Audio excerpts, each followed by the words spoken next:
There are a lot of frontiers out there, Canada, Kansas, but space is the final frontier that I'm mentioning. The United States, of course, was the first to the moon in 1969. Now the US is no stranger to winning. No country has won more Super Bowls. But after the moon landings, the country wanted to continue being the best in space. But there's a lot of non-space that goes into being the best in space. The Space Force was created at the end of 2019, officially to govern the US's fleet of military satellites that form the backbone of US global military operations, and unofficially to keep an eye out for any aliens. You might remember it because of your love of space, or because of the endless amount of memes it generated.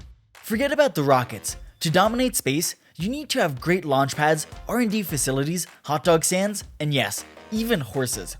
You see, the Space Force can hire humans to boldly go where no humans have gone before, but they do that aboard rockets, and there are some places that not even rockets can go. So for this, they have horses to go boldly where rockets can't. But you might be wondering how an agency using the latest technology of 2019 also uses the latest transportation of the day, assuming that day is 1719. 5 horses.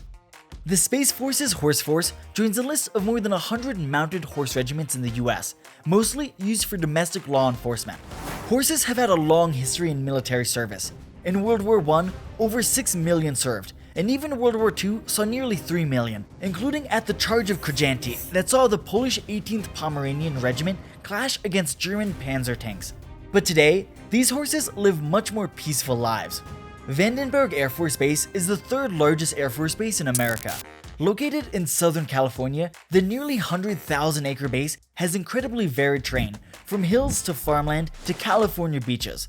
But that terrain is apparently too varied for all the military vehicles the Space Force has at its disposal. So instead, they turned to horses. If you were expecting cowboys in spacesuits galloping around the moon, sorry for the disappointment. The horses aren't going to space. Instead, the 5 horses and 9 handlers make up the Space Force's Working Horse program. Their latest addition, a 5-year-old Mustang named Ghost, joined the Space Force's elite regiment in 2020. Ghost and his equine colleagues, when they're not too busy horsing around, help the human members of the Working Horse program traverse the hills and beaches of Vandenberg, keeping an eye out on the area's many protected indigenous species and any intruders that might pose a threat. But Ghost is far from the first specially trained military animal.